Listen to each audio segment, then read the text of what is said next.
buenos días, ¿cómo están? Qué gusto verlos una vez más. ¿Cómo han pasado esta semana? Espero que bien, que el Señor les siga ayudando y guiando. Y en esta mañana queremos empezar este tiempo teniendo esta pequeña lectura de la palabra del Señor que se encuentra en el Salmo 19. Salmo 19, versículo 7, y dice así: la ley del Señor es perfecta, que restaura el alma. El testimonio del Señor es seguro, que hace sabio al sencillo. Los preceptos del Señor son rectos, que alegra el corazón. El mandamiento del Señor es puro, que alumbra los ojos. El temor del Señor es limpio, que permanece para siempre. Los juicios del Señor son verdaderos, todos ellos justos, deseables más que el oro, sí, más que mucho oro fino, más dulces que la miel y que el destilar del panal. Tanta belleza, tanta exaltación a la palabra de Dios por el salmista, porque ha encontrado en el Salmo o en la palabra de Dios, en el mismo Señor, ha encontrado muchas respuestas para su vida, ha encontrado mucho consuelo para su alma, mucha luz para su mente. Por tanto, este hombre está enamorado de Dios y con mucho temor, con mucha reverencia. Termina este salmo diciendo: sean gratas las palabras de mi boca y la meditación de mi corazón delante de ti, oh Señor, roca mía y redentor mío. ¿Qué debemos hacer en un tiempo de búsqueda, de encuentro con Dios?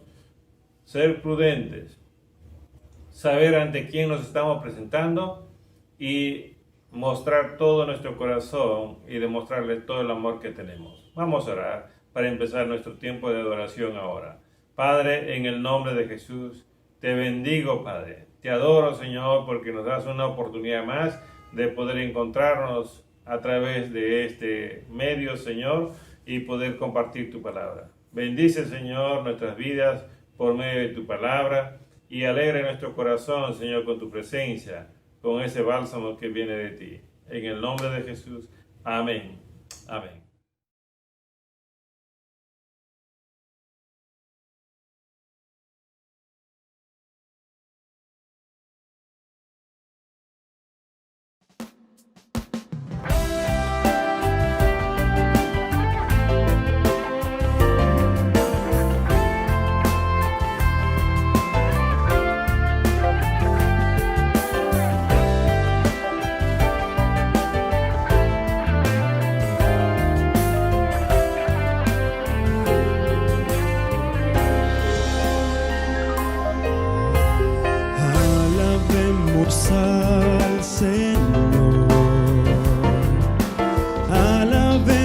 Al Señor,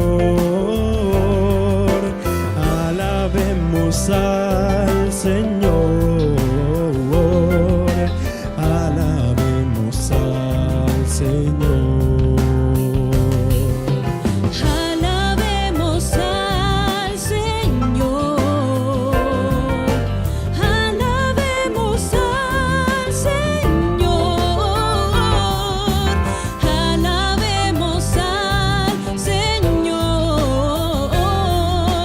alabemos al Señor. Día muy feliz, Jesús vino hasta mí. Un día muy feliz y dióme la salvación. Su mano siempre fiel, la senda me mostró. Alabemos al Señor, alabemos al Señor, alabemos al Señor, alabemos al Señor, alabemos al Señor. Un día muy feliz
mayor.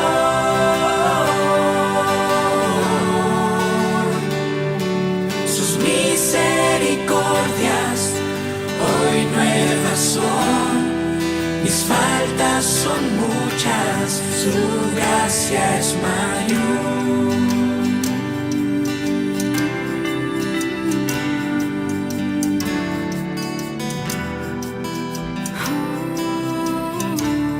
Qué amor mis pecados decide olvidar, lanzados al mar no los quiere contar.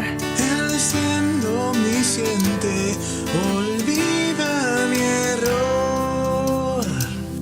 Mis faltas son muchas, su gracia es mayor. Gloria a Dios, su gracia es mayor.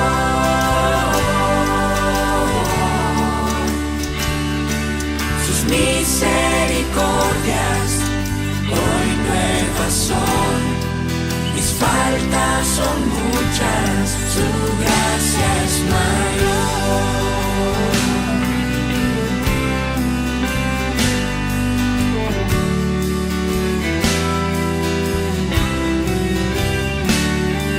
Paciente me aguarda en mi desviar, un padre que tierno me llama al hogar. Recibe al débil, al más pecador. Mis faltas son muchas, su gracia es mayor. Gloria a Dios, su gracia es mayor.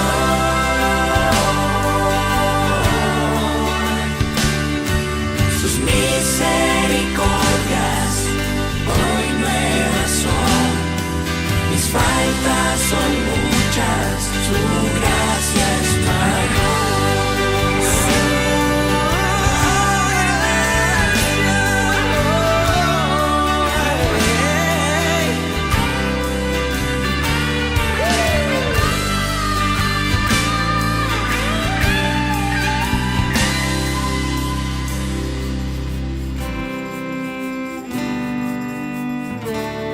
Qué grandes riquezas Él nos otorgó. Su sangre fue pago, su vida entregó. Pagó esa deuda y la canceló.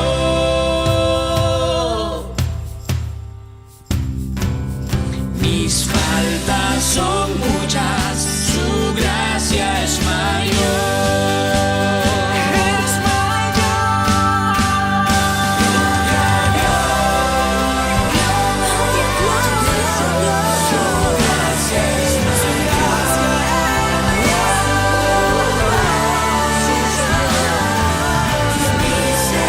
Misericordias hoy nuevas son. Mis faltas son muchas, su gracia es mayor. Gloria a Dios, su gracia es mayor.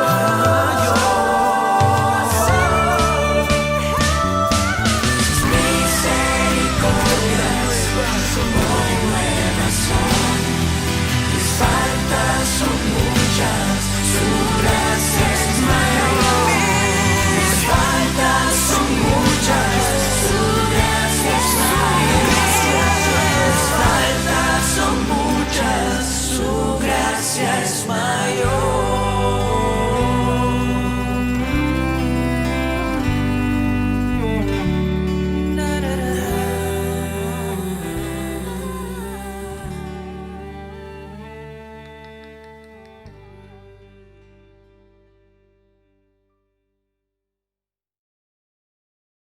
Después de poder haber escuchado estas alabanzas, después de haber pasado un tiempo ya de reflexionar en lo que estamos haciendo para el Señor, hoy nos toca escuchar la palabra de Dios. Y primero vamos a dar lectura a la palabra y después el pastor Miguel va a estar compartiendo el mensaje. Dice en Gálatas capítulo 3, versículo 1 hasta el versículo 14. Oh Gálatas insensatos, ¿quién os ha fascinado a vosotros, ante cuyos ojos Jesucristo fue presentado públicamente como crucificado? Esto es lo único que quiero averiguar de vosotros. ¿Recibisteis el Espíritu por las obras de la ley o por el oír con fe? ¿Tan insensatos sois? Habiendo comenzado por el Espíritu, ¿vais a terminar ahora por la carne? ¿Habéis padecido tantas cosas en vano, si es que en realidad fue en vano? Aquel pues que os suministra el Espíritu y hace milagros entre vosotros, ¿lo hace por las obras de la ley o por oír con fe? Así Abraham creyó a Dios y le fue contado como justicia. Porque, por consiguiente, sabed que los que son de fe, estos son hijos de Abraham.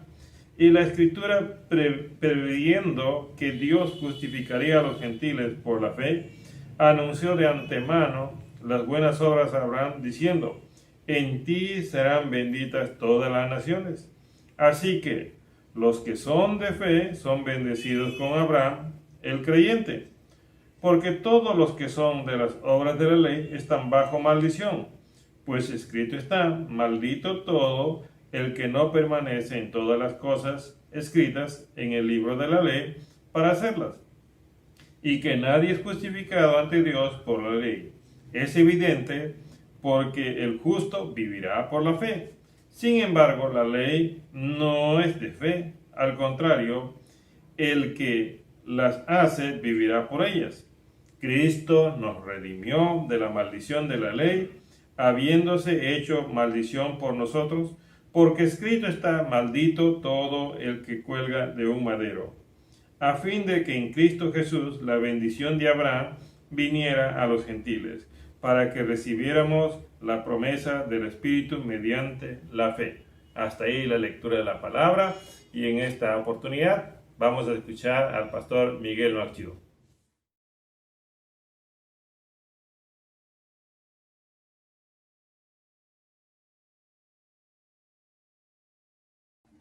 Buenos días, hermanos, ¿cómo están? Muy contentos de verlos otra vez, un domingo más. Espero que se encuentren todos bien de salud, que estén trabajando en unión de su familia, y también que estén ustedes semana a semana, los domingos, y nuestros distintos grupos, actividades, reuniones de oración, grupos de jóvenes, adultos, academia bíblica, niños, podamos seguir continuando reuniéndonos. Que Dios les bendiga. Hoy vamos a continuar con el estudio bíblico que estamos teniendo sobre el libro de Gálatas. Antes quería contarles una historia. Ustedes saben, desde los inicios de la colonización de los Estados Unidos por Europa, específicamente por Inglaterra, cuando llegó a los Estados Unidos, estaban en esa época del boom del algodón, del té. Y entonces, como era una tierra muy grande, inhóspita, necesitaban mano de obra y no tenían suficiente, y la querían barata también. Así que a los británicos, a los colonizadores, se les ocurrió la gran idea de traer esclavos. Así que trajeron esclavos negros del África, más o menos en el siglo XVI, a 1700 tanto. Y vinieron miles y miles de africanos a los Estados Unidos y también a Centroamérica y al sur. Se importó muchos esclavos. Los esclavos, como ustedes sabían, no tenían sus derechos. Ellos eran objetos, se les cazaba como animales y se vendía como si fuesen objetos. Y la persona que lo compraba, pues, tenía posesión, derechos sobre su vida. Si se procreaban, sus hijos también eran del dueño. Tenía posibilidad de venderlos, revenderlos, hasta matarlos. O sea, no tenía ellos ningún derecho, ni un derecho humano, como hoy lo conocemos. Así que ellos eran la mano de obra y trabajaban pues, muchas largas horas, se les castigaba, si querían huir se les podía pegar, matar, mutilar, no tenían nada de derecho. Así que la vida de los esclavos fue muy dura. En un sentido también los chinos cuando vinieron al Perú como inmigrantes se les trajo como un contrato de trabajo, pero era un tipo de esclavitud encubierta. Bueno, volviendo a los Estados Unidos eh, trajeron muchos esclavos y eso trajo mucha injusticia, mucha violación de derechos humanos y violación de derechos dignos de la creación de Dios hacia el hombre. Y como ustedes saben, después que Estados Unidos se independizó en el año 1776, si no me equivoco, de la colonia de Inglaterra, entonces los fundadores de los Estados Unidos se sabe por la historia que eran hombres muy temerosos de Dios y ellos establecieron una constitución basada en muchos principios bíblicos. Así se fundó los Estados Unidos. Y entonces pasaron años y años y llegó, y la situación de la esclavitud a los negros era una situación muy, muy crítica. Había un conflicto entre los valores espirituales, principios bíblicos, y la otra, lo comercial, la esclavitud, y cosa que separó a los Estados Unidos en dos partes, lo del norte y el sur. Entonces, el presidente aquel entonces, un presidente llamado Abraham Lincoln, entonces entró en guerra y hubo guerra civil y cuando ganaron la guerra, los del norte, se decretó, si no me equivoco, en el año 1863, la independencia o la emancipación de los negros, o sea, de la esclavitud. Una vez que ellos fueron emancipados, libres, ya tenían sus documentos que eran libres, ya no eran esclavos. Entonces, era interesante. Los esclavos, antes de ser libres, eran objetos, ¿no? Cualquier blanco miraba, veía a un negro y le decía, ¡hey, negro! Ni siquiera le llamaba por nombre, nada, ¿no? Tráeme agua, pum, le pegaba, lo ofendía, lo insultaba, ¿no? Y le mandaba. O sea que el blanco estaba acostumbrado a mandar a los negros. Y una vez que los negros ya estaban libres en Estados Unidos, en las ciudades, en los pueblos, no faltaba blancos que tenían la costumbre de verlos y de exigirles, hey negro, sírveme agua. El negro ya estaba, el ex esclavo, ya estaba libre, pero al escuchar un blanco gritar, exigirle, dame agua, como que cambiaba su chip de su cerebro y al toque entraba en modo esclavo. Y entonces tomaba de la taza y se le entregaba al blanco que le exigía, sin ser su amo, siendo que era una persona libre. Muchos esclavos empezaron a tener ese comportamiento, a pesar de ser libres. Muchos negros tenían comportamiento de esclavos. A pesar de ser libres, había un comportamiento de esclavitud. Era como regresar al pasado.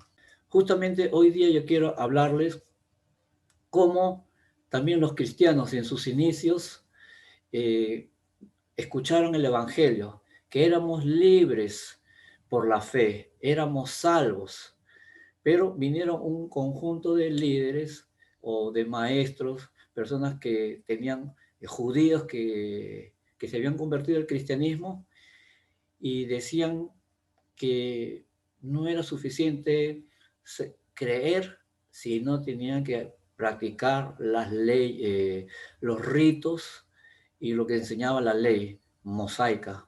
Y eso estaban enseñando a los creyentes nuevos. Había muchos creyentes que se habían convertido en Galacia, que eran de origen griego, que no eran judíos, o sea, nunca se habían circuncidado, no habían tenido muchas prácticas de ritos judíos y que ellos le estaban exigiendo. Y hoy día quiero hablarle solamente de dos claves de por qué la salvación es solo por fe. La primera clave que les quiero hablar es, él habla de 6 argumentos por lo menos. Yo voy a hablarle de 2 claves. La primera clave es el argumento Pablo usa para defender por qué la salvación es por fe. El primero usa el argumento de tipo personal, o si quisiéramos llamarlo de tipo experiencial. Y está, vamos a leer de Gálatas capítulo 3, del versículo del 1 al 5. Y vamos a leer, dice Pablo, pregunta, ¿han padecido tantas cosas en vano? Cuando usa el apóstol Pablo dice, han padecido. Se está refiriéndose el apóstol Pablo a los Gálatas, que ustedes han experimentado tantas cosas en vano. Pablo había estado con ellos desde que ellos habían recibido de Cristo, por supuesto. Arguir, ¿no? Usar las experiencias, lo hace un poco subjetivo y hasta peligrosos, y hasta inclusive podemos tener experiencias falsificadas o mal interpretadas. Así que las experiencias subjetivas deben ser equilibradas con evidencias objetivas, ya sean que sean experiencias, porque las experiencias pueden cambiar, pero la verdad nunca va a cambiar. El apóstol Pablo en este capítulo va a hacer un balance entre las experiencias, que lo podemos considerar de tipo subjetivas de los creyentes en Galacia, con la enseñanza objetiva de la palabra de Dios, que es inmutable, que no debe cambiar. Y eso está en los versículos, en la continuación, versículos 6 al 14, que vamos a estudiar en esta mañana. Claro, era obvio que los creyentes en Galacia habían experimentado muchas experiencias muy especiales cuando Pablo les visitó. Pero cuando los judaizantes, o sea, estos judíos que se convirtieron al cristianismo, estaban convenciendo a los nuevos creyentes en Galacia la necesidad de la obediencia de las leyes de Moisés, lo que llamamos el Antiguo Testamento. Estos falsos maestros habían falsificado las enseñanzas y y los habían confundido. Por eso el apóstol Pablo le va a decir a los hermanos de Galacia que somos necios. Necios, acá en el sentido así, no era un insulto, simplemente era ininteligencia, significa insensato, sin inteligencia significa pues no aplicar la mente, carencia de entendimiento. De Pablo simplemente les recuerda que ellos anteriormente habían tenido un encuentro con Cristo, que habían tenido esa experiencia real. ¿Por qué retrocedían? Fíjense lo que dice en Gálatas capítulo 3, versículo 1, ¿no? Hay una frase que dice, presentando claramente. O sea, en otras palabras, el apóstol Pablo le está diciendo que él les había presentado el evangelio con tanta claridad, y eso significa que lo habían hecho, no se había inhibido para decirlo públicamente, así como escribirle un gran cartel en el periódico, ¿no? Gálatas capítulo 3, versículos 2 y 3, dice, ustedes saben, ¿no?, que el libro de Gálatas es un libro que aparece muchas veces la palabra el Espíritu o el Espíritu Santo. 18 veces aparece. Quiere decir que la palabra Espíritu es un tema, un asunto muy relevante en la epístola, una epístola muy corta. Y aparece tantas veces la palabra Espíritu. Y quiero hablarles de esa experiencia que Pablo le está hablando a los de Gálatas, pero lo voy a desarrollar un poco más. En el texto no aparece todo eso, pero si ustedes leen las distintas epístolas del apóstol Pablo, van a ver que él habla mucho sobre la experiencia cristiana con el Espíritu. La única evidencia de la conversión que uno tiene del Espíritu es en la vida del mismo creyente, ¿no? Ustedes pueden ver en Romanos capítulo 8, versículos 8 y 9, dice así, pero ustedes no están, Romanos 8, 9 dice, pero ustedes no están dominados por su naturaleza pecaminosa, son controlados por el Espíritu. Si por el Espíritu de Dios viven ustedes, y recuerden que lo que uno tiene al Espíritu de Cristo con ellos, de ninguna manera pertenecen a Él. Mira, aquí Pablo hace una pregunta muy importante. Dice, ¿recibieron el Espíritu Santo por medio de la fe en la palabra de Dios o por la obra de la ley? Por supuesto, solo podía haber una respuesta. El Espíritu Santo entró en sus vidas porque creyeron en Cristo. Así de simple. Hermanos, es muy importante entender la obra del Espíritu Santo en el creyente. La obra del Espíritu Santo en el creyente, ¿qué cosa es? Dice que nos redarguye. sea, nos convence de nuestro pecado. Juan capítulo 16, versículo 7 al 11 nos va a decir eso, ¿no? Nos va a revelar, nos va a mostrar para rendirnos a Cristo. Por otro lado, nos habla de que el Espíritu Santo también nos ayuda que el pecador podamos resistir al pecado, rendirnos, y la obra del Espíritu Santo nos ayuda ayudó a los Gálatas, ¿no? Y nosotros a rendirnos y a confiar en Él. El Espíritu Santo, los Gálatas que recibieron una nueva vida. Ellos fueron bautizados por el Espíritu y llegaron a llegar a ser parte de la familia de Dios, de la iglesia, como dice en Corintios, en otra parte que él escribe. Entonces, el creyente, el apóstol Pablo seguía enseñando, ¿no? Tenía una marca, un sello del Espíritu Santo. En Efesios 1, del 13 al 14 nos habla eso.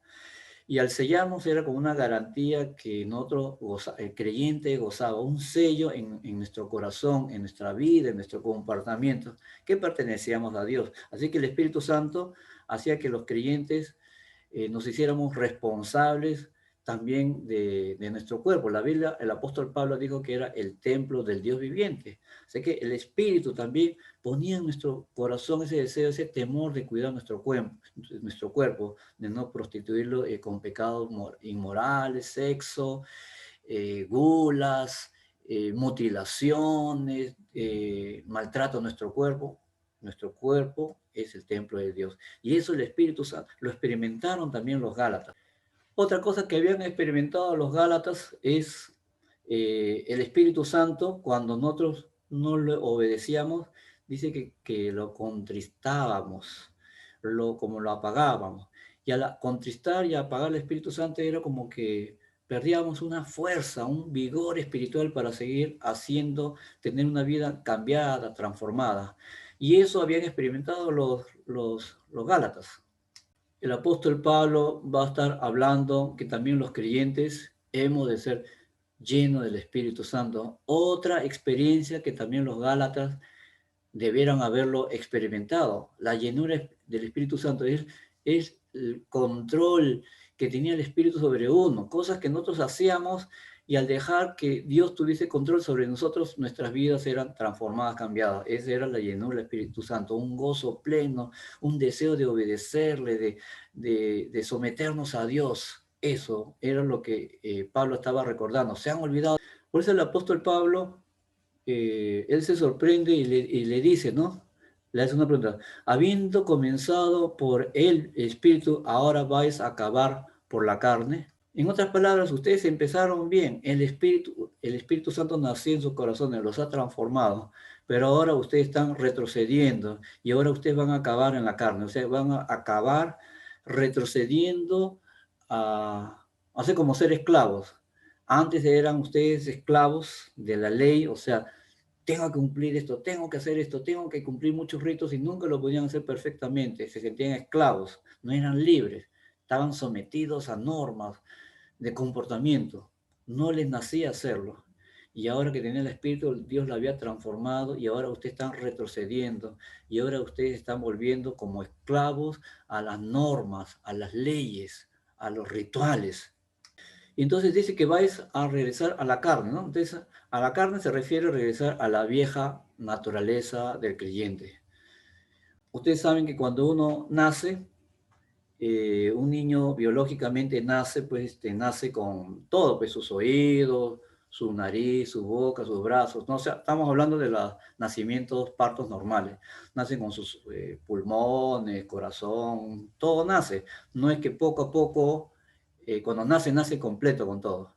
Entonces, cuando Pablo habla del nacimiento espiritual, entonces si lo hacemos una comparación con lo espiritual, cuando nacemos espiritualmente, no es que no nacemos incompletos, que no tenía, ahora hay que completarlo no, o sea, cuando nacimos y tuvimos una nueva relación con Dios, somos una nueva criatura, no es que hay que ir completando, ya somos totalmente salvos, totalmente hijos de Dios, salvos por la gracia de Dios, y no hay que ir añadiendo, completándolo, ya estamos completos. O sea que cuando un niño, un hijo de Dios nace, se integra a la familia de Dios, espiritualmente tenemos todo, no necesitamos añadirnos nada. Fíjense lo que dice en el versículo 5, dice, no les falta nada, anden en el Espíritu y crecerán en el Señor. Y entonces Pablo le está diciendo, ustedes han experimentado los milagros de parte de nuestro Dios Padre. No necesitan ustedes añadir más ni volver a ser esclavos, retroceder al pasado. Ustedes son libres. Dice en este versículo Pablo se refiere a que el Espíritu que nos ha suministrado hace maravilla entre ellos, o sea, entre los Gálatas, entre nosotros. El mismo Espíritu Santo que entra en el creyente en el momento de la conversión continúa su obra en él, en nosotros, en ti, hermano, a través de él, para que su cuerpo sea edificado, crezcamos espiritualmente. Colosenses 2, 19, Efesios 4, 16. Eso nos habla. Esa es la obra maravillosa del Espíritu Santo en nuestras vidas. Esas maravillas, o sea, estos milagros, incluían cambios maravillosos del creyente y habían señales maravillosas que Dios iba a hacer. Nuestras vidas eran transformadas. Eso se podía ver dentro de la iglesia, en el hogar, en la sociedad. Ese es el primer argumento, era la obra del Espíritu Santo y la experiencia de vivir en el Espíritu en tu vida privada, en tu familia, ¿no? En tu matrimonio, en la iglesia, en la sociedad, ¿no? Esa obra maravillosa que el Espíritu Santo es el primer argumento. ¿Por qué quieren ahora regresar y hacer lo de antes? Antes ustedes eran bien religiosos todos, pero había una vida nueva, no la había. La segunda clave es el argumento que quiero hablarles, es el argumento bíblico. ¿Por qué la salvación es solo por fe? Es una gracia. El argumento bíblico. Primero estamos hablando de argumento experiencial, sus vidas transformadas, el Espíritu Santo había cambiado, ¿no? Muchas cosas nuevas. Ahora, ya que los judaizantes, o sea, estos judíos convertidos al cristianismo que estaban invocando tenemos que tener prácticas de las leyes de Moisés, ya que ellos se apegaban mucho al Antiguo Testamento y estaban obligando a los gentiles, o sea, a los no judíos, a los cristianos de origen no judío, a practicar eso. Entonces el apóstol Pablo vamos a usar estos argumentos bíblicos para demostrarles que aún bíblicamente, usando el Antiguo Testamento, que ellos estaban usando mucho, también están en contradicción. Así que aquí lo que vemos, Pablo usa su segundo argumento. Pasa de los argumentos de tipo subjetiva, ¿no? La experiencia que tú tienes con el Espíritu, etcétera, a un argumento de tipo objetivo. ¿Y qué es? Usando la palabra de Dios. Y en los versículos, capítulo 3, versículos 6 y 7, vamos a ver que el apóstol Pablo entonces toma el ejemplo de Abraham y dice que Abraham, que los judaizantes mucho mencionaban ello. Hoy día los musulmanes, los judíos, nosotros los cristianos tenemos a Abraham como nuestro referente, ¿no? Nuestro modelo de fe, nuestro ejemplo a seguir. Abraham dice bien claramente, él fue salvo por medio de la fe.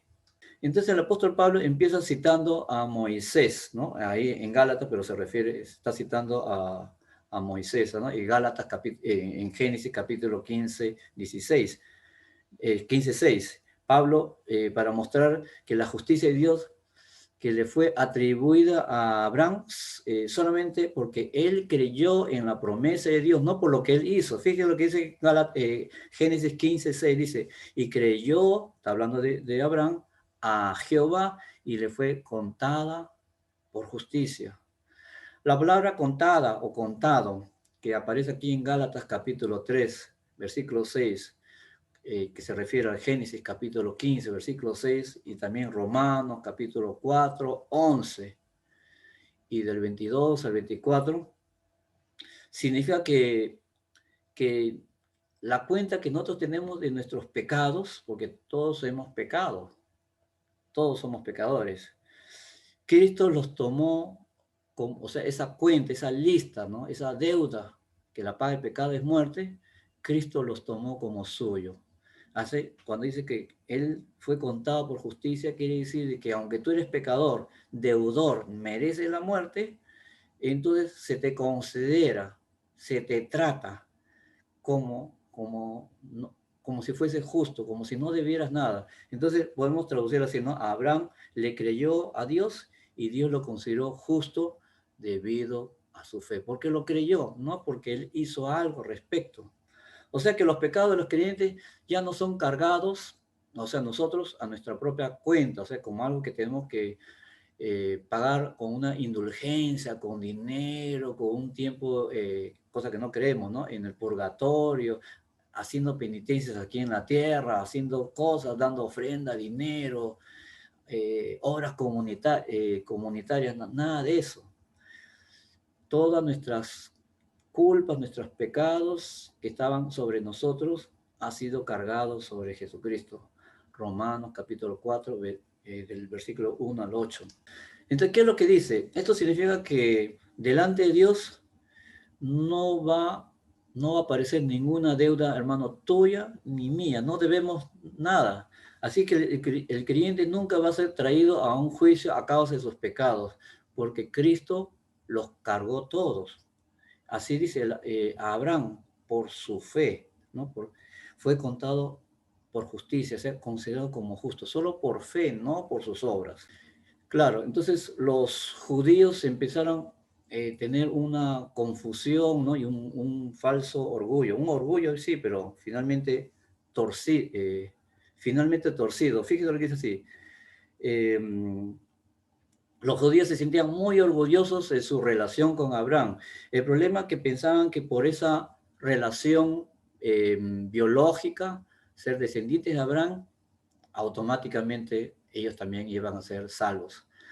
Entonces, ellos pensaban que era así, ese era otra tara, otro problema que tenían. ¿Ustedes se acuerdan? Mateo capítulo 3, versículo 9, dice Juan el Bautista, dijo, ¿no? Les advirtió que su descendencia física, se refiere a los judíos, ¿no? No les garantizaba vida espiritual. Y miren lo que dijo a Juan Bautista: no se digan simplemente el uno al otro, estamos salvos porque somos descendientes o simientes, ¿no? O descendientes de Abraham. Entonces algunas personas hoy en día creen que la salvación se recibe hoy día por herencia. Como mi papá era pastor, creyente, mis abuelitos, yo también, ¿no? Porque mi papá era cura, sacerdote, ¿no? Católico, todos somos, o sea, Dios como que tuviese nietos espirituales. Solo Dios tiene hijos espirituales. Aquella persona que entrega su vida a Dios. No podemos tener una salvación por herencia, porque nuestros ancestros abrazaron esa fe. No significa que automáticamente nosotros también vamos a ser salvos. En Gálatas, vamos a leer Gálatas capítulo 3, versículo 8 y 9, dice: y la Escritura, previendo que Dios había de justificar por la fe a los gentiles, dio de antemano la buena nueva a Abraham, diciendo: en ti serán benditas todas las naciones, de modo que los de la fe son bendecidos en el creyente de Abraham.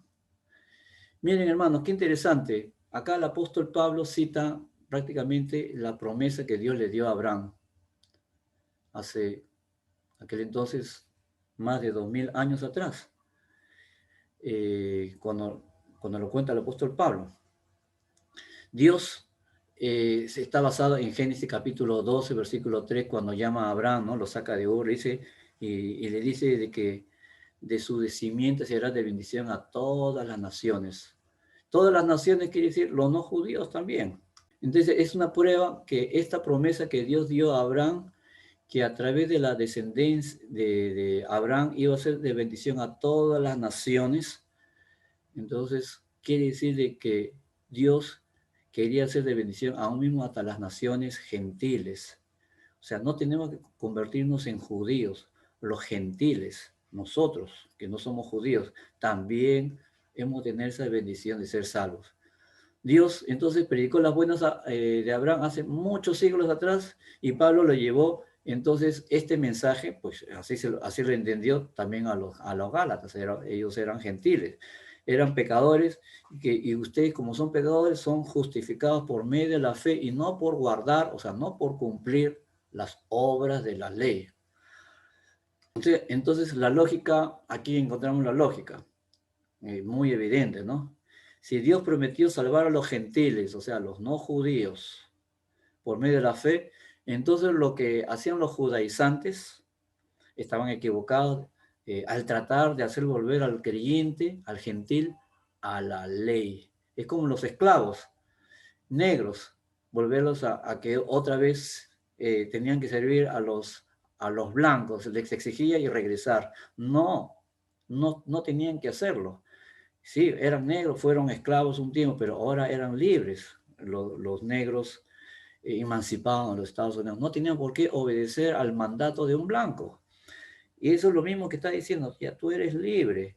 No hay lógica que los judaizantes les exigen que otra vez deben ustedes volver a la ley. Esa ley ya caducó. No, y soy salvo por la gracia, por la fe, solamente por haber creído. Entonces, los versículos del mismo capítulo 3, del 10 al 12, nos va a hablar, el apóstol Pablo les va a argumentar que la salvación es por medio de la fe y no por la ley, no por el cumplimiento de la ley. Y vamos a leer los versículos 10 al 12. 10 al 12 lo tengo acá, dicen. Porque todos los que dependen de las obras de la ley están bajo maldición.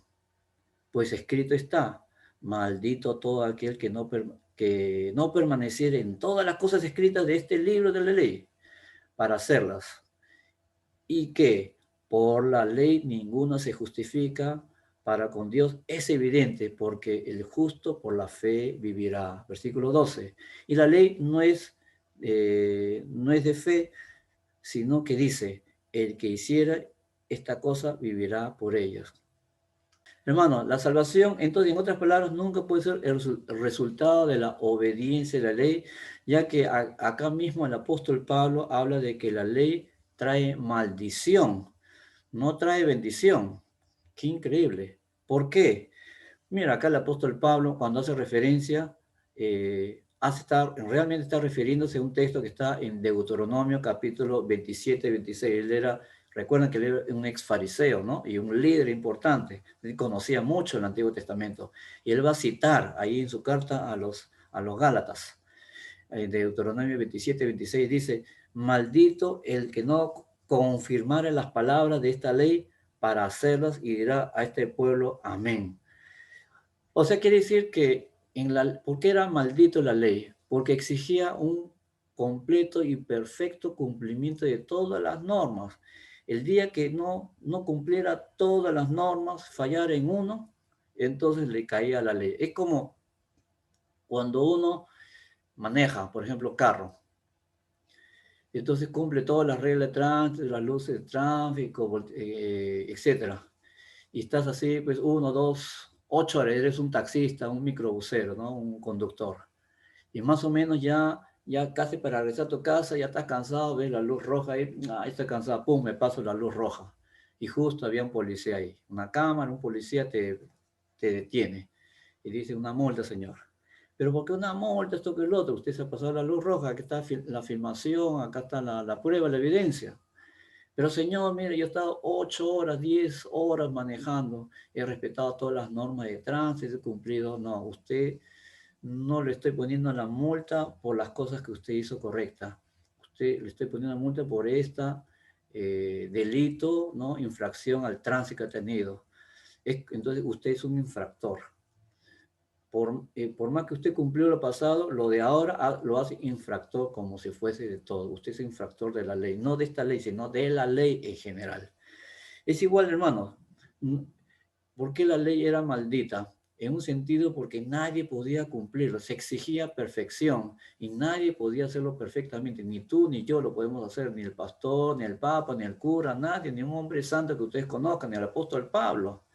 Pablo mismo dijo, malditos él mismo, ¿no? ¿Quién me separará, quién me salvará este cuerpo de muerte? El apóstol Pablo mismo. Él reconocía su debilidad. El Pedro que la Iglesia Católica, nosotros los cristianos, veneramos, respetamos y hasta adoramos, ¿verdad? No tenemos por qué adorarlo. él negó a Cristo 3 veces. Él pecó. Había incredulidad. Entonces, maldito es porque la ley exige perfecto cumplimiento, cosa que no podemos. Y ya Santiago ya nos lo va a decir, no podemos, o sea, nosotros no podemos escoger qué cumplir, no cumplir de la ley de Dios, tenemos que cumplirla todo, porque cualquiera que guardare toda la ley, pero dice en Santiago, y ofendiere en un punto, o sea, cayere, será culpable de todo. Entonces, necesitamos cumplir la ley de Dios totalmente, por eso es maldito, no es posible. Por eso que el apóstol Pablo hace también referencia a otro profeta del Antiguo Testamento, ahí en Gálatas. Él dice, citando a Habacuc, capítulo 2, versículo 4, dice, el justo por la fe vivirá, no por las obras de la ley, no por el cumplimiento de normas religiosas, sino el justo por la fe vivirá, o sea, vivirá, será salvo. El justo, o sea, el creyente, la persona que cree, simplemente será salvo, no por las obras de la ley. Así que, y la salvación, versículos 13 y 14 nos da la clave. Miren lo que dice el apóstol, el versículo 13 y 14, ¿no? En estos dos versículos se da un resumen de todo lo que Pablo habla en esta sección. Dice, pone la ley a los pecadores bajo maldición, entonces Cristo nos ha redimido de esta maldición. O sea, nosotros no podíamos cumplirlo. ¿Cómo Dios resolvió este problema? ¿Quieres tú la bendición de Abraham? Entonces, esa bendición de Abraham viene por medio de Jesucristo, no viene por medio del cumplimiento. Y ese es el mensaje que ya le había predicado el apóstol Pablo. Y por eso que sorprende, ¿no? Insensatos. No, siendo un gentil, quieres el don del Espíritu Santo. Este don era concedido a través de Cristo a todos los gentiles también. Todo lo único que necesitábamos era estar en Cristo, creer en Él. No había otra razón, otro requisito que regresar a las normas, a la ley de Moisés. Por eso Pablo cita nuevamente Deuteronomio, ¿no? Maldito por Dios es el colgado, ¿no? Cuando lee ahí en Gálatas 3, 13 al 14. Maldito por Dios es el colgado. Fíjense, está refiriéndose a Deuteronomio capítulo 21, 23. Ustedes sabían que los judíos no era su práctica crucificar a los criminales. Más bien a un criminal se le apedreaba, ¿no? Me parece también una muerte muy, muy terrible. Entonces, cuando delito era, pero en casos muy vergonzosos de violación de la ley, entonces ellos también colgaban en un madero y era exhibido públicamente, y entonces era para humillarlos. Y el pueblo, entonces, eran muy escrupulosos ustedes los judíos con los cuerpos, así nomás no se les maltrataba, etcétera, ¿no? Pero ser colgado a la vista de la gente en el tiempo era de muy baja, era bajado y sepultado, era muy mal visto. Y se refiere maldito el colgado. Quiere decir que Jesucristo, por el gran pecado que habíamos ocasionado, Él fue colgado y ya había sido, diríamos, predicho por mucho tiempo. Entonces, cuando Él habla que maldito el colgado y al madero, obviamente se refiere a la cruz, ¿no? Que Cristo murió en la cruz por nosotros y ya eso lo sabemos en los relatos bíblicos. Jesucristo, no fue apedreado y su cuerpo fue colgado y ya muerto, y fue clavado y vivió y vivo en un madero y fue dejado ahí hasta morir. Entonces Cristo llevó la maldición de la ley por nosotros. Él fue considerado maldito, no porque fuese un pecador, sino porque Él cargó sobre su cuerpo en la cruz por nosotros. Entonces, por eso que Él se hizo maldición, maldito, pero por cargar nuestros pecados. Entonces nosotros somos, dice que Abraham iba a ser bendición a las naciones. Por eso nosotros somos gentiles, no judíos. Somos justificados no por practicar las leyes, no por ser descendientes de a poco de Abraham, solo por la fe. Versículo 13 dice, redimió. Significa comprar, ustedes saben, cuando se redimía a un esclavo, se pagaba plata, y tú comprabas a un esclavo, ¿no? Y tú podías mantenerlo como esclavo, o si no, lo podías dejar libre. Ese era tu derecho y eso es lo que hizo Cristo. Él nos compró con su sangre y te ha hecho a ti y a mí libre. Él derramó su sangre en la cruz y nos compró para que tuviéramos libertad. Y no para regresar otras veces a la esclavitud de practicar las normas de la ley que nos salvan. Claro que hay que hacerlas, muchas cosas buenas, pero no pensando que son requisitos. Ese es un resultado de nuestra vida. Sé que los judaizantes querían llevar a los creyentes a volver a regresar a la esclavitud, pero Cristo murió para darnos libertad. La salvación no es cambiar una esclavitud de un modo de esclavitud a otro modo de esclavitud, sino ser libre de la esclavitud del pecado nos libró de esa atadura, esclavitud que el pecado nos tenía y de la ley. Y nos ha hecho salvos simplemente por la gracia, por medio de Jesucristo. La gracia, gratuito, totalmente sin ningún esfuerzo, simplemente por creer. Que Dios les bendiga y entonces, para repetir simplemente lo que hemos visto hoy día, estas dos claves por qué la salvación es por la fe. Primero, el argumento personal, experiencial, lo que habían vivido por el Espíritu Santo, sus vidas transformadas, cambiadas, y porque dice la palabra de Dios. Ya la palabra de Dios nos dice que somos salvos por la gracia, por la fe. Abraham fue salvo, fue salvo por la fe, no por hacer obras de la ley. Entonces, eso que pregonizaban tanto los judíos, ahí tenía su base escritural bíblico. No volver a la esclavitud. Interesante. Abraham, en el tiempo del Antiguo Testamento, ya había creído por la fe y no por la obra. Dios le bendiga. Vamos a tener una palabra de oración. Querido Padre Celestial, te damos gracias por la oportunidad de meditar en tu palabra. Ayúdanos a cada uno de nosotros a no pensar que por cumplir ritos, ir a la iglesia, de ofrendar, diezmar, servir, hacer ciertas obras sociales, buenas obras, hemos de salvarnos. Por ser bautizados, todas esas cosas son buenas, hacer actos de bondad, de amor, de misericordia, son cosas buenas, pero no nos salva. Bautizarnos es, sí, obediencia, pero no es requisito y salvación.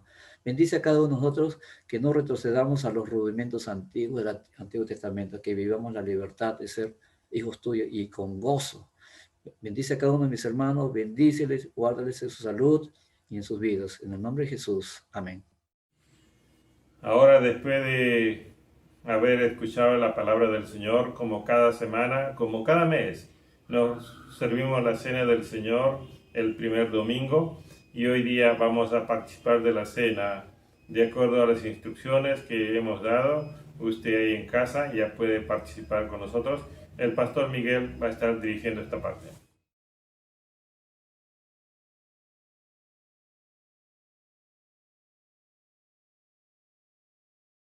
Buenos días, hermanos, ¿qué tal? ¿Cómo están? Hoy es el primer domingo del mes de octubre y estamos a 3 meses del fin de año. Y ya el calendario ha pasado rápido y la gran parte de este año nos hemos reunido así a distancia. Así que a distancia pues vamos a celebrar la Santa Cena, como Jesucristo lo instituyó. La noche antes que Jesucristo fuese entregado y luego crucificado, él se reunió con sus discípulos. Un momento muy especial, angustiante, pero también muy de despedida. Jesucristo, como nunca, él habla a sus discípulos de una manera muy especial. Me imagino que antes tomaban los alimentos, daban gracias, pero esta vez él dirigió unas palabras muy especiales. Él, después de haber tomado pan, después de haber dado gracias, lo partió y dijo: este es mi cuerpo que será entregado por vosotros. Y después de haber compartido el pan a los discípulos, Él tomó de la copa y dijo, esta copa también es el nuevo pacto en mi sangre que será derramada por vosotros. Haced esto todas las veces que la bebieres en memoria de mí. Y esta copa también representa la sangre que Cristo iba a derramar por nosotros y que ya lo hizo hace 2000 años atrás. Así que antes de participar de esta cena, voy a invitar a los hermanos todos, como la palabra nos enseña, que tenemos que tener un tiempo de examinarnos, de preparar nuestros corazones para participar de la Santa Cena. Ok, vamos a tener un tiempo de oración cada uno.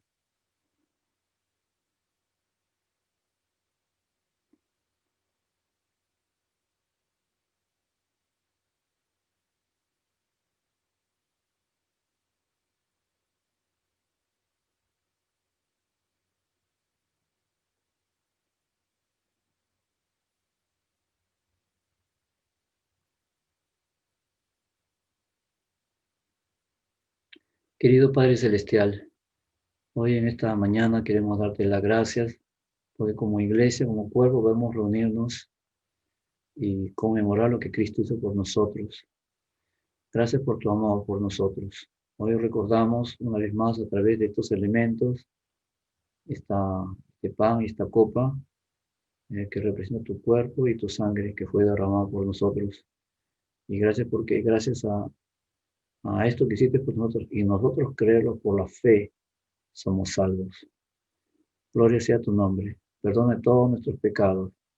Sabemos que tú has perdonado de la condenación, de la paga del pecado, pero aún seguimos pecando, ofendiéndote de distintas maneras porque seguimos viviendo en este cuerpo de pecado que todavía es pecaminoso, todavía es débil. Por eso, Señor, te rogamos que nos perdones. Queremos acercarnos a la mesa del Señor con dignidad, Señor. En el nombre precioso de Jesucristo rogamos así. Amén. Queridos hermanos, entonces una vez más vamos a tomar este pan que cada uno ha separado y vamos a participar entonces de la Santa Cena. Jesucristo, este es mi cuerpo que será entregado por vosotros. Haced esto en memoria de mí.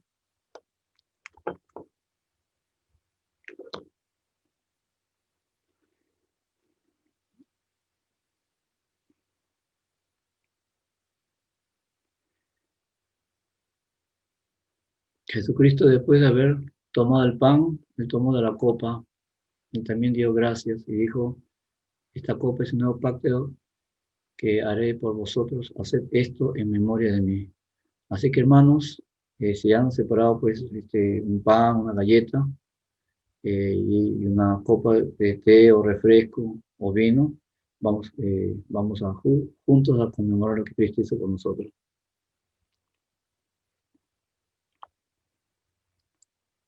Querido Padre Celestial, te damos gracias una vez más porque podemos recordar lo que Cristo hizo por nosotros hace 2000 años atrás. Perdona por nuestros pecados. Señor, al ver el horror de tu muerte, colgado en madera, una cruz, matado y condenado como el peor de los criminales, sin que tú hicieras nada malo, pecaminoso, ni con tus pensamientos, ni tus palabras, ni intenciones. Eras un santo, perfecto, eras Dios, el Cordero de Dios, que quita el pecado del mundo. Hoy, Señor, te agradecemos por ese acto de amor por nosotros, de gran sacrificio. Tú bajaste del cielo, no era necesario que bajaras del cielo y sufrir, pero quisiste hacerlo, no para hacer una manifestación puramente externa, sino realmente un sacrificio de amor por nosotros. Y a mérito de ese sacrificio y muerte por nosotros, queremos también nosotros decirte que queremos vivir conforme a tus principios, conforme a tus palabras, a tus verdades, a tus enseñanzas. Y anunciamos, sí, recordamos que tú moriste, pero también recordamos que resucitaste y ascendiste a los cielos y proclamamos que un día regresarás por segunda vez. Gloria sea tu nombre. En el nombre precioso de Jesucristo te rogamos así. Amén. Señor le bendiga y que puedan tener una hermosa inicio de semana. O sea, domingo es el primer día de la semana. Que Dios les bendiga en su trabajo, en sus quehaceres, que tengan que ser cada uno de ustedes. Un abrazo, que Dios les bendiga y que Dios nos permita pronto a vernos nuevamente. Como todo creyente fiel al Señor, nosotros debemos ser agradecidos, y la gratitud se muestra por medio de nuestro canto, por medio de nuestras ofrendas que presentamos delante de Él, por medio de nuestros diezmos que traemos ante su altar. Este es algo que debemos hacerlo con gozo y con alegría. Por eso, si Dios te ha bendecido con un trabajo, si Dios te ha bendecido con un ingreso, yo te animo a serle fiel al Señor, porque Dios recompensa la fidelidad. Pero vamos a orar, lo que vamos a entregar ahora. Hay una cuenta en el banco donde usted puede depositar su ofrenda o sus diezmos, y de esa manera usted pueda seguir colaborando para la extensión del reino de los cielos. Padre, en el nombre de Jesús, gracias, Señor, por las manos que se extienden para transferir, para entregar, Señor, una ofrenda, un diezmo para ti. Bendícelo, Señor, a cada uno de ellos. Recibe, Señor, esta ofrenda que te entregamos a ti, y que sea, Señor, usado para la extensión de tu reino en esta tierra. En el nombre de Jesús. Amén. Amén. En esta parte queremos anunciarles a cada uno de ustedes, papás que tienen hijos pequeños, todos los domingos a las 9 de la mañana hay para los más pequeñitos, y a las 9:30 ya para los que son mayores de 5 años, y a las 11 de la mañana es a las 10 de la mañana es nuestro culto. Y a todos los que están sirviendo, por favor, les recordamos que a las 5 de la tarde nos reunimos para capacitarnos, y ahí están en los boletines los horarios que salen para las reuniones de jóvenes, reuniones de mujeres, reuniones de varones, reuniones de matrimonios. Que el Señor les bendiga en esta semana, que tengan un bonito tiempo, y vamos a continuar o terminar este tiempo con una alabanza más. Que el Señor les bendiga.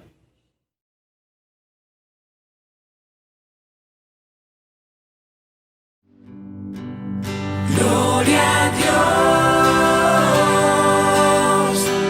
su gracia es mayor,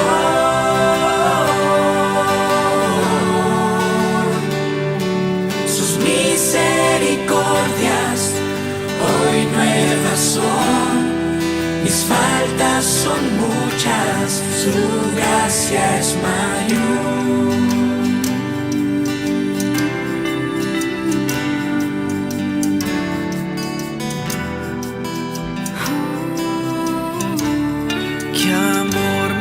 Pecados decide olvidar, lanzados al mar no los quiere contar. Él siendo omnisciente olvida mi error. Mis faltas son muchas, su gracia es mayor. Gloria a Dios, su gracia es mayor,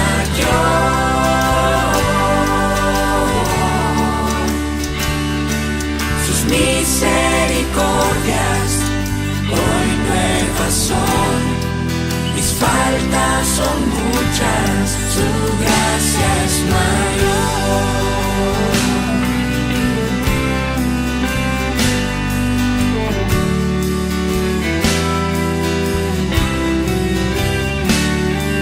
Paciente me aguarda en mi desviar, un padre que tierno me llama al hogar. Recibe al débil, al más pecador. Mis faltas son muchas, su gracia es mayor. Gloria a Dios, su gracia es mayor,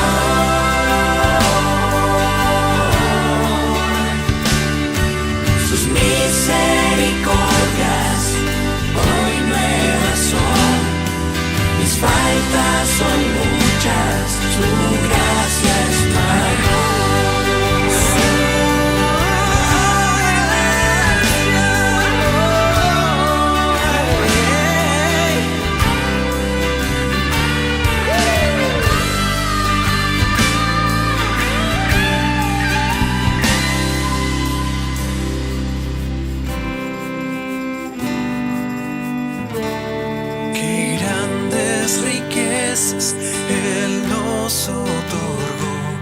Su sangre fue pago, su vida entregó. Pagó esa deuda y la canceló.